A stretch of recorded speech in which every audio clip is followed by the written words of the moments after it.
metafizik alanındaki inançtan bağımsız araştırmalarımıza devam ediyoruz. Şeytanlar, cinler, cin kabileleri ve Müslüman cin padişahı olarak kabul edilen Mürre hakkında konuşacağız. Cin türlerini ve kabilelerini yakından tanıyalım. Afarit, İfritler olarak bilinen şeytanın diğer bir soyudur. Fiziki olarak ve metafizik olarak çok güçlüdürler. Davet edilmeleri genelde ölümle bitmese de musallat olduğu kişiyi kölesi yapabilirler. Amir, amirler insanlarla aynı ortamda yaşarlar. Tenha yerleri sevmezler. Genellikle süfli cinlerdir. Yani İslam akaidi dışında yaşayan varlıklardır. Ve bu yüzden de özellikle Müslümanlığa gönülden bağlı insanlara musallat olmaktadırlar. Ammar, bu tür cinler genelde evlerde yaşarlar. Dini inanış ve dini yaşam göstermeyen ailelerle yaşamayı tercih ederler. Doğaları gereği insanları sevmezler fakat rahatsız edilmedikçe rahatsızlık vermezler. Davetlere cevap verirler fakat yalan söylediklerinden davet edenin başına ileride illaki bir iş gelir. İnsanların hakimiyetine girmeyi sevmezler. Bazıları çocuklarla oynarlar, bazıları da ev halkından rahatsız olmaları sebebiyle geceleri gürültüler, tıkırtılar, hışırtılar yaparak ev halkını rahatsız edip kendilerine konak etmeye çalışırlar. Özellikle 80'li yıllarda insanların gürültücü ruhlar diyerek bunlara poltergeist adını verdikleri düşünülmektedir. Betr, İnsanları asabileştirmeye uğraşan bu şeytanın emeli de çok büyüktür. Bu duruma getirdikleri insanın kontrolsüz davranışlarından zevk alırlar. Bu cinler konuşulan şeylerin ve yapılan eylemlerin kademesini kendilerinin zevk ihtiyaçlarına göre düzenlerler ve planlarının işe yaradığını görmek onlara keyif verir. Dasim, Dasimlerin dini inançla ilgilenmeyen bireylerin yiyecek ve içeceklerine karışarak bunları kirlettiği belirtilir. Musallat olduğu kişiye maddi ve manevi olarak yıkım getirir. Demon, Satanistlerin tanrı olarak kabul ettiği bir türdür. Bunun en büyük sebebi ikna kabiliyetlerinin yüksek olmasıdır. Etki ettiği insanı hizmetkarı yapmak peşindedir ve hiçbir zaman emir altına girmezler. Davetlere kolayca gelirler ve kibar davranırlar. Sadece isteklerini yerine getirdiğiniz sürece bu şekilde kalırlar. Elebiyas, peygamberlere ve velilere musallat olanlardır. Peygamberler Allah katında korunmuş kılındıkları için onların şekillerine bürünemezler ve onlara bir şey yapamazlar. Fakat alimlerin arasına sızarak aralarında nifak oluştururlar ve bu konuda başarılı olurlar. Ervah, ana rahminden itibaren cennine ve doğduğundan itibaren çocukluk sürecini geçirenlere musallat olan, onları ruhsal ve bedensel yönden menfi yönde etkilemeye çalışan cinlerdendir. Ana rahmine girip cenini boğarlar ya da daha ileriki zamanlarda çocuğun düşmesine sebep olurlar. Eğer fizyolojik bir sebep yoksa bunlardan korunmak gayet kolaydır. Gul, bir bölgede göçebe şekilde yaşadıklarına inanılır. Genelde korkunç görünürler ama bölgede ikamet ederlerse o bölgeye tuhaf bir bereket gelir. Ama gittiklerinde adeta her şeyi kuruturlar. Genellikle gulyabani diyerek efsanelerde anlatılan cadılar şeklinde görünen cinlerdendir. Korkunç görüntülere girerek insanları korkutur ve istediklerini almaya çalışırlar. Bazen devasa görünürler. Kaldıkları bölge civarlarında insanlar tuhaf şeyler yaşarlar. Vahşi oldukları belirtilir. Hanzeb ya da Hanzap, Hanzeb, yapılan ibadetlerde ve hayır işlerinde vesveseye girmenizi sağlar. Amacı kulu lekeli göstermeye çalışmak ve bu vesvese haliyle ellenmek olarak tanımlanabilir. İfrit, cinlerin en güçlülerinden olan soyut varlıklardır. İfrit, insanın bedenine girenlerdir ve savaş başlatıp istila edenlerdendir. Genelde girdiği bedenin sahibini delirtir ve cürüm haline düşürür.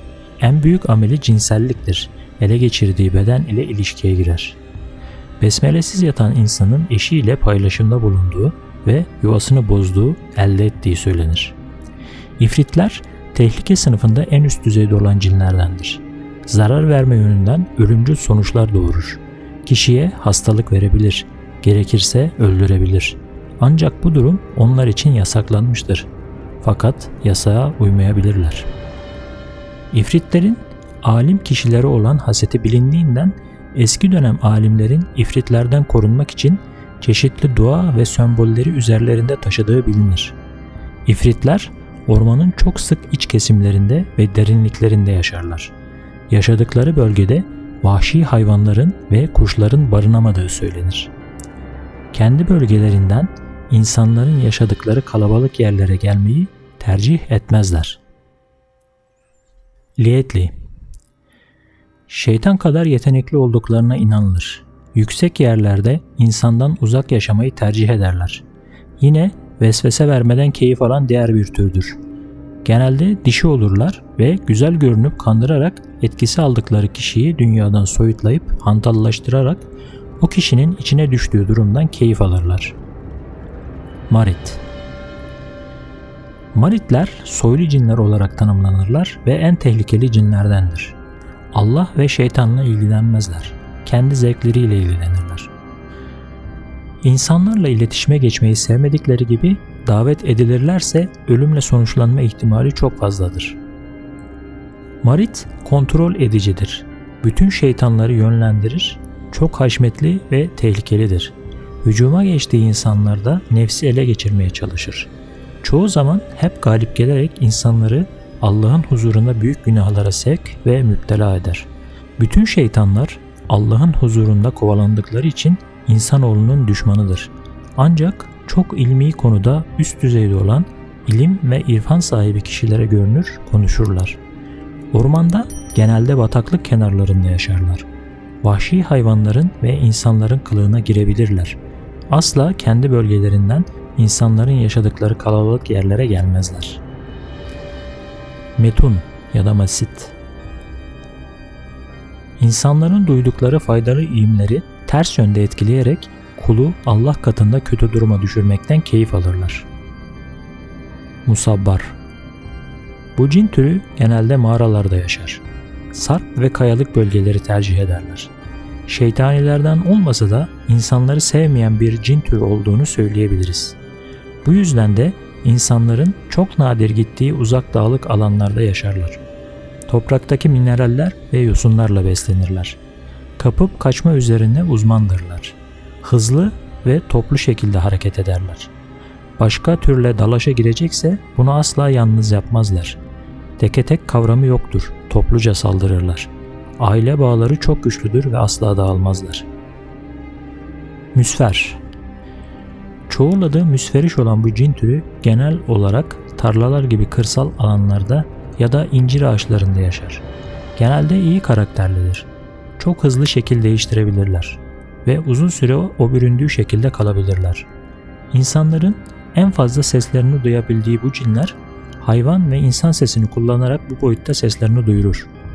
Öyle ki bir gece kapınızın önünde ya da çevrenizde konuşan insanlar duyabilir ya da hayvan seslerini sezebilirsiniz. Baktığınızda göremediğiniz o noktada halen seslerini duymanız mümkün. İnsanlardan rahatsızlık duymazlar ve olağanüstü bir durum yoksa zarar vermezler. İnsancıl oldukları belirtilir. Şeytan. Şeytan aslen tek bir cindir. Bazıları onu kabileye sansa da o asla bir kabile değildir. Şu noktada da önemlidir ki cinler nasıl bizlere isterse görünür, istemezse görünmezse şeytan da aynı şekilde hem insanlara hem cinlere isterse görünür, isterse görünmez. Velhan. Madde ve nesneleri gereğinden fazla kullandırarak zarara sokma derdindedir. Müsriflik sadece bireysel değil, toplumsal bir meseledir. Büyük kitleleri yıkıma uğratabilir. Vesnan. Vesnan uyku şeytanıdır.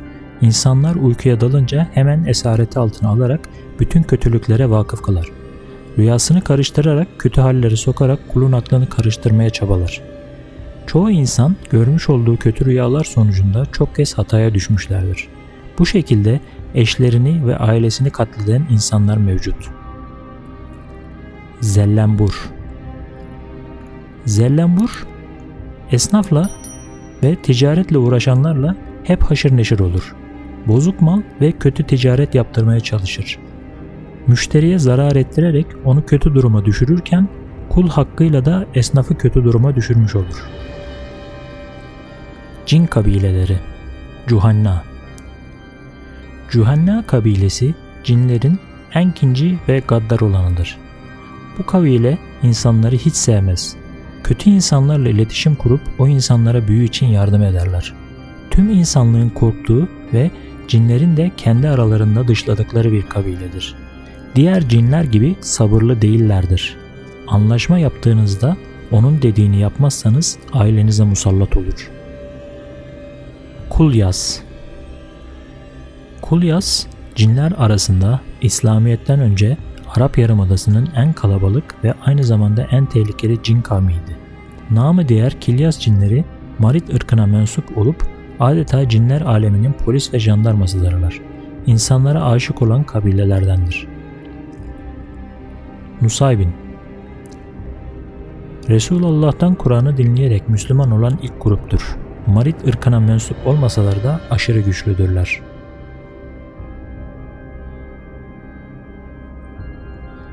Zuzula. Marit ırkına mensup olan şeytanın fikirlerini benimsemiş fakat ona tabi olmamış bir kabiledir. Genellikle insanlara karşı insafsız olmalarıyla bilinirler. Çoğu yerde bu kabilenin adı geçmez. Hatta bazı yerlerde simge ve işaretlerle gösterilir. Bu sebeple 66 rakamı bazı kültürlerde lanetlenmiştir. 666 rakamı şeytanı simgelerken 66 da bu kabileyi simgeler. Şeytandan sonra en tehlikeli varlık olarak gösterilmektedir. Definelerin yerlerini bulurlar. Ülkemizin birçok yerinde çok eskiden beri saklanan altınların bu kabile tarafından gömüldüğü ve bunların çıkabileceği de söyleniyor. Bilindiği üzere cinler de insanlar gibi milletler ve kabileler halinde yaşarlar ve her kabilenin yöneticileri vardır. Fakat bu cin yöneticilerinin üzerinde de bir takım idareci ve güçler vardır. Eski alimlerin kitapları bu üst düzey yöneticilerin cin padişahları olarak tanımlamaktadır. Abdullah el-Hiyem İbni Ehlim Mürre bahsi geçen bu cin padişahından Müslüman olanıdır. Mürre'nin ilginç hikayesi en eski peygamberlere kadar uzanır. Nusaybin cin padişahı Mürre, İblis Allah'a isyan ettiğinde peşine takılmış ve kafirliği seçmiştir. Uzun asırlar sonra ise Peygamberimiz Hz. Muhammed sallallahu aleyhi ve sellem ile karşılaşmış ve onunla konuştuktan sonra Müslüman olmuştur.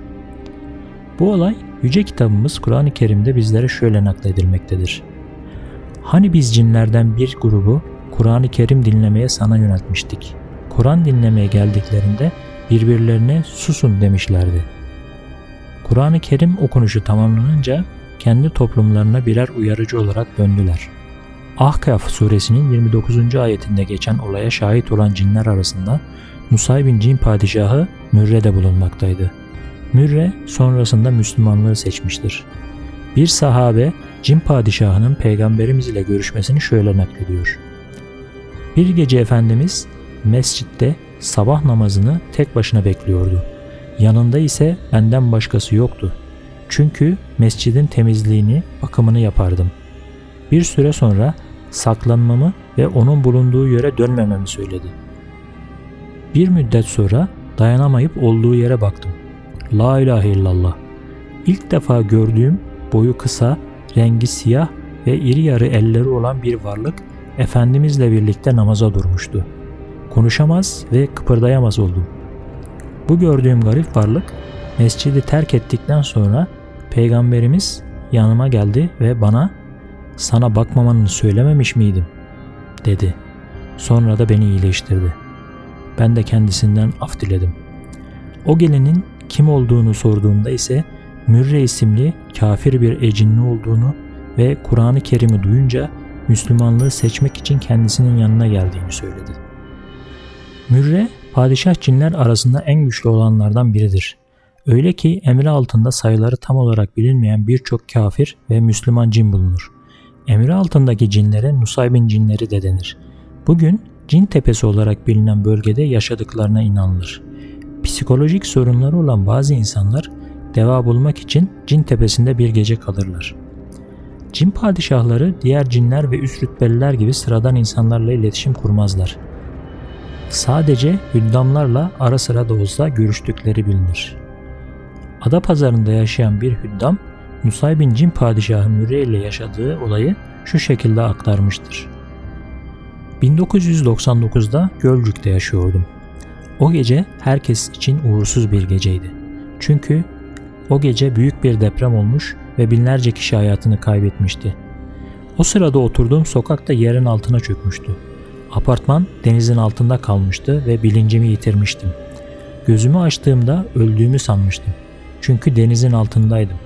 Komşularımın ölmüş bedenlerini görebiliyordum. İçimden "La ilahe illallah" tekrar ederken daha önce görmediğim bir takım bazı varlıkların o noktada gezdiklerini fark ettim. Kimdi onlar? Denizin altında ne işleri vardı? Anlam veremedim. Fakat anladım ki ölmüştüm. O sırada bu ne olduklarını anlam veremediğim varlıklar arasında tanıdığım, bildiğim bir yüzü seçtim. O cin padişahlarından Mürre'ydi ve yanıma gelip bir şeyler söyledi. Sonrasını pek hatırlamıyorum. Gözlerimi açtığımda hastanedeydim. Bana anlatılanlara göre bedenim karaya vurmuş ve acil yardım ekipleri de yaşadığımı fark ederek hastaneye getirmişler. Cinler insanlara yardımı pek sevmezler. Ancak şunu söyleyebilirim ki Cin Padişahı Mürre'nin bana neden yardım ettiği benimle beraber bir sır olarak toprağa girecek. Başka ilginç bir hikaye ise Mardin Nusaybin'de yaşlı bir kadının anlattıklarıdır. Küçüktüm ve babam Nusaybin'de tanınan bir hocaydı. Şifa arayanlar ve hastalar babama gelir, hekimlerin iyileştiremediği işler için dua isterlerdi. Bazen de deliler ve zor zapt edilen insanlar gelirdi. Babamın terkiplerinden sonra iyileşerek evlerine dönerlerdi. Bir defasında köyden uzaklardaki bir tepenin yakınlarında bulunan bahçemizden bir keçi sürüsü beni korkutacak şekilde geçti. Siyah keçilerin sürüsü geçerken babam herkesin içeri girmesini ve çıkmamalarını söyledi. Biz de kendisini dinledik. Annem kapıyı sıkıca kilitledi. Bir süre sonra babamın keçilerle hiç anlayamadığım bir dilde konuştuğunu duydum. Bu siyah keçiler gidip babam eve geldiğinde babamın yüzünde bir gülümseme vardı. Anneme dönüp Mürre gelmiş dedi. Mürre'nin bir cin olduğunu, hatta padişahları olduğunu uzun seneler sonra annem bize söyledi. Eski insanların yazdığı eserlerde cinlere dair birçok bilgi paylaşılmıştır. Bunlardan bazıları da cinlerin uzun yıllar yaşayabilmeleriyle alakalıdır. Cin padişahları da kıyamete kadar yaşayanlardan kabul edilir. Yazılı kaynaklarda anlatılan diğer bilgiler ise Mürre isimli cin padişahının ve diğerlerinin boylarının ve tiplerinin istedikleri şekilde değişebilmesidir. Peygamberler ve huddamlar dışında hiçbir insan cin padişahlarının gerçek görünüşlerini göremez. Bugünkü yazımız bu şekildeydi. Metafizik olayları incelemeye devam edeceğiz. Bizimle kalın.